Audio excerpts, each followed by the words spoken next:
नमस्ते, Naina's veg किचनमध्ये तुमचं स्वागत आहे। आज आपण मुळा घालून रॅडिश याला म्हणतात ते घालून सांबार करणार आहोत। हे सांबार मी भात, इडली याच्याबरोबर सर्व करू शकता। चपातीबरोबर, भाकरीबरोबर पण छान लागतं। त्याच्यासाठी आपण मुळ्याची सालं काढून त्याच्यात मी इथे चकत्या केल्या, तुम्ही हवं तसं चिरू शकता।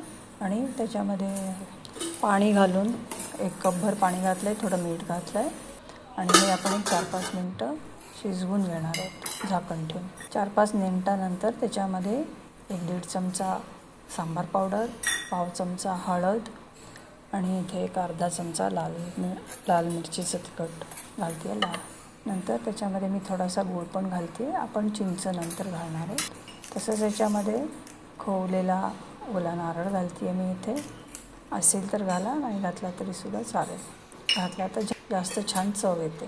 नंतर याच्यामध्ये कढीपत्त्याची पानं घातलेली आहेत आणि हे सगळं मिळून परत आपण झाकण ठेवून शिजवून घेतो आहे। मुळ्यामध्ये सगळे मसाले जातील। नंतर याच्यामध्ये मी 1 अर्धा कप तुरीची डाळ थोडा वेळ भिजवून ठेवून शिजवून घेतलेली आहे आणि नंतर थोडीशी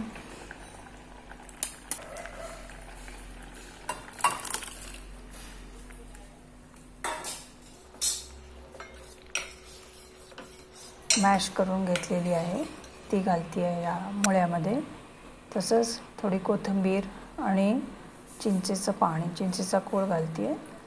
हे आता चिंच आणि गूळ हे आपापल्या आवडीप्रमाणे बॅलन्स करायचं आहे। तसंच आपण थोडं मीठ घातलं होतं, आता आणखीन थोडं मीठ घालते आहे मी 1 चमचा आणि अजून उकळू द्यायचं 1-2-3 मिनटं। त्याच्यानंतर आपण इथे फोडणी करणार आहोत। त्याच्यासाठी 1 मोठा चमचा तेल गरम केलं आहे, त्याच्यामध्ये मोहरी आणि जिरे घातलेले आहेत, थोडा हिंगही घातला आहे आणि थोडी कढीपत्त्याची पानं घालून नंतर मी इथे गॅस बंद केलेला आहे। आता आपली फोडणी तयार आहे, ती आपण आपल्या सांबारामध्ये घालणार आहोत। तर आता आपलं सांबार तयार आहे।